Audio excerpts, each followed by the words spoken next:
जो लोग कहते हैं कि कबीर दास जी भगवान को जो है साकार रूप में नहीं मानते हैं, मित्रों मैं उनके लिए एक उनकी साखी बताता हूं, आप लोग ध्यान से सुनिए और आप बताइए कि क्या कबीर ने कब कहा कि साकार को नहीं मानना है या निराकार को मानना है और निराकार को नहीं मानना है। मित्रों खासकर साकार के विषय में बताता हूं। कबीर अपने साखी में कहते हैं कि हमरे गुरु के दो भुजा गोविंद के भुज चार, हमरे गुरु के दो भुजा गोविंद के भुज चार, गोविंद से कुछ ना तरे गुरु उतारे पार। मित्रों इस साखी में कबीर दास जी जो है, कबीर दास जी गुरु की महिमा बता रहे हैं।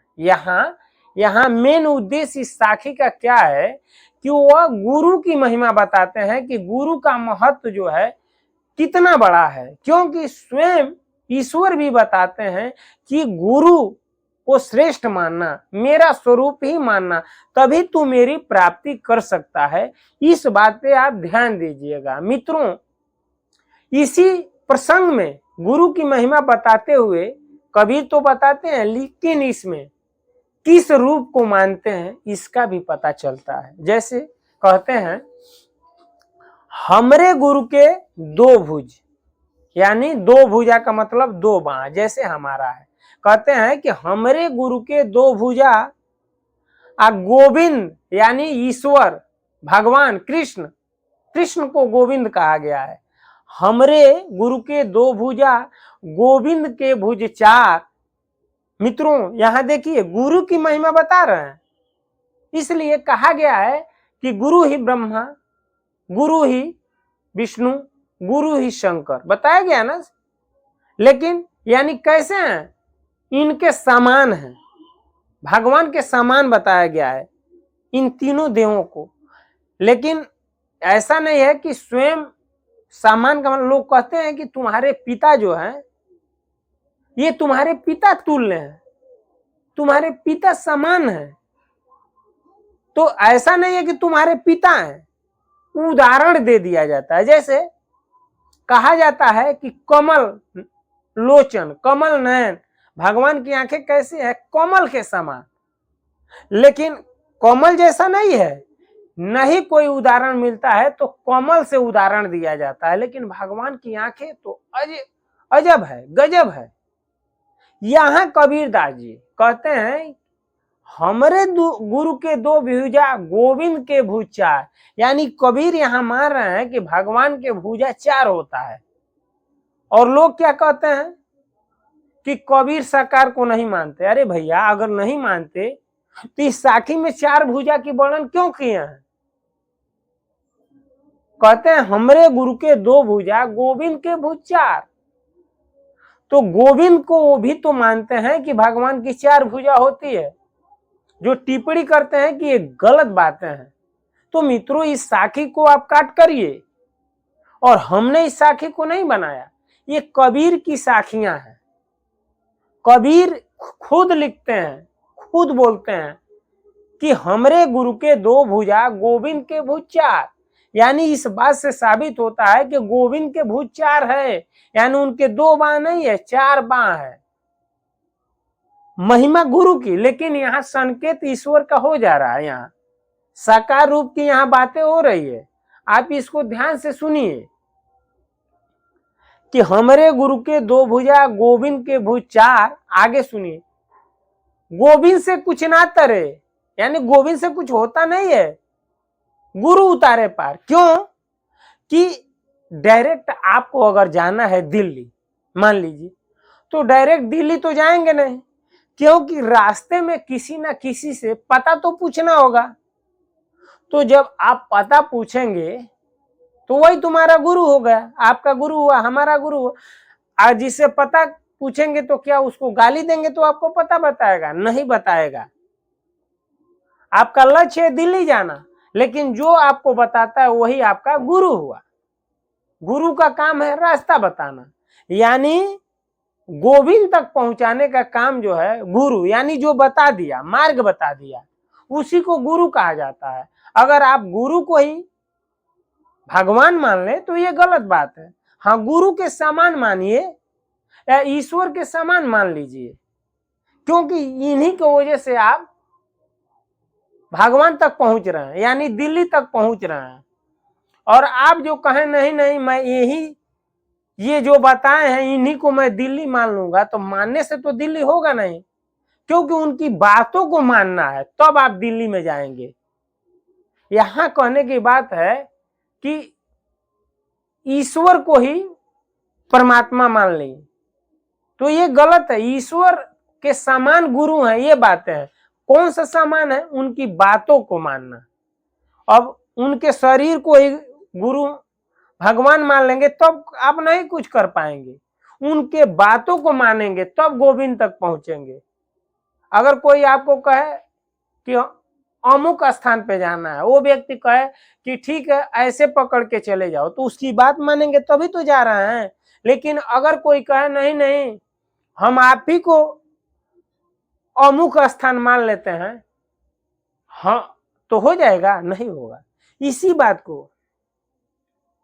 बात को कहा गया है शास्त्रों में, गुरु ही ब्रह्मा गुरु ही विष्णु साक्षात महेश्वर। गुरु ही महेश्वर के समान है। महेश्वर नहीं है, विष्णु नहीं है, ब्रह्मा नहीं है। उनकी बातों को जब मानेंगे, जितना पूजनीय उनको कहा गया उतनी पूजनीय गुरु को मानो, उनके बातों को, उनके शरीर को नहीं। उनको शरीर के कितना हूं आप मान लेंगे तो क्या आप पा जाएंगे? नहीं, उनके बातों को मानना होगा। और उनके बातों पे जब आप चलेंगे तो तभी आप पाओगे। हाँ, शरीर को कैसे मानना है? किसी व्यक्ति से राह पूछना तो क्या उसको काटेंगे तो बताएगा? इसलिए जो है सेवक की जाती है कि वो आपको मार्ग अच्छा बताएं। कहने का मतलब ये है। अब आप गए और लगे शरीर को ही पूजने, तो नहीं होगा भैया, दोनों काम करना होगा। क्योंकि किसी व्यक्ति से पता पूछना हो तो उसे प्रेम से बोला जाता है। उसको धक्का मारेंगे कि बताओ दिल्ली का पता, तो बताएगा, दो चाटा लगाएगा कि नहीं लगाएगा? लगाएगा। इसी बात को यहां बताया गया है। गोविंद गुरु की महिमा, गुरु के बातों को मानिए, उनका सम्मान करिए, लेकिन गुरु को ही ईश्वर मत मान लीजिए। उनके बातों को मानिए तो गोविंद तक चले जाएंगे। तो इसी बात को कबीर गुरु की महिमा बता रहे हैं कि गोविंद से कुछ ना तरे, गोविंद से कुछ ना तरे, यानी डायरेक्ट आप गोविंद तक जाएंगे ही नहीं, तो गोविंद से क्या होगा? क्योंकि गुरु दिल्ली आप गए नहीं है तो किसी से पूछना होगा ना। तो उसी बात को कबीर यहाँ गुरु की महिमा बता रहे हैं कि गोविंद से कुछ ना तरे गुरु उतारे पार। लेकिन यहाँ हमें एक चीज मिल जा रही है, क्योंकि गोविंद यानी भगवान कृष्ण को ही मान रहे हैं कबीर, लेकिन क्या कर रहे हैं? उनके भुजा चाह रहे हैं। कई लोग तो कहते हैं नहीं कबीर सरकार नहीं मानते, तो भैया इस साथी में क्या बोल रहे हैं? यही तो बोल रहे हैं ना कि उनके चार भुजा हैं भगवान के। एक हाथ में चक्र धारण करते हैं, दूसरे हाथ में गदा, तीसरे हाथ में शंख और चौथे हाथ में कमल का फूल होता है। यहाँ चार हाथों में क्या क्या रखे हैं ये नहीं लिखे हैं, लेकिन चार भुजा में शास्त्रों में बताया है इस चार भुजा में क्या रखते हैं भगवान। तो इस साखी से मित्रों हमारे कहने का उद्देश्य है कि कबीर भी मानते हैं कि भगवान के चार भुजा हैं। आज जब वो मानते हैं कि चार भुजा है तो उनका रूप और स्वरूप साबित हो जाता है। यानी कबीर दास जी भी साकार को मानते थे और वो जानते थे कि वही गोविंद, वही कृष्ण परम तत्व हैं, तभी अपने साखी में गोविंद नाम लाते हैं। हमारे गुरु के दो भुजा, गोविंद के भुज चार, गोविंद से कुछ ना तरे गुरु उतारे पार। फिर एक जगह आप कहेंगे गोविंद, चलिए कृष्ण नाम नहीं लिए, राम नाम नहीं लिए, चलिए एक और साखी में उनके मैं साबित करता हूं। एक और साखी में कहते हैं, रामकृष्ण से कौन बड़ा, रामकृष्ण से कौन बड़ा, वो भी तो गुड़किन, तीन लोग के वे धनी, गुरु आगे अधीन।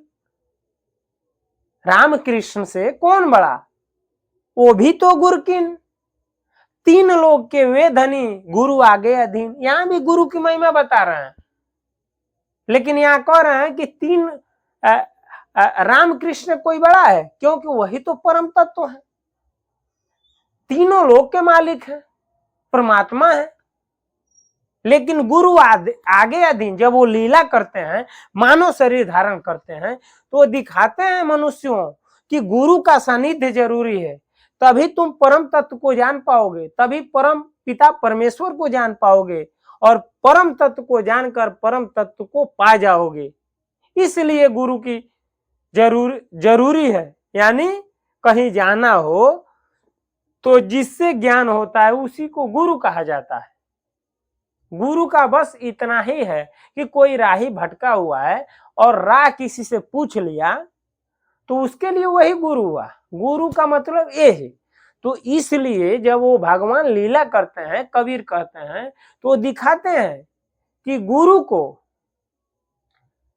सबसे श्रेष्ठ इसलिए मानो क्योंकि वही गोविंद तक पहुंचाएंगे, वही कृष्ण तक, राम तक पहुंचाएंगे।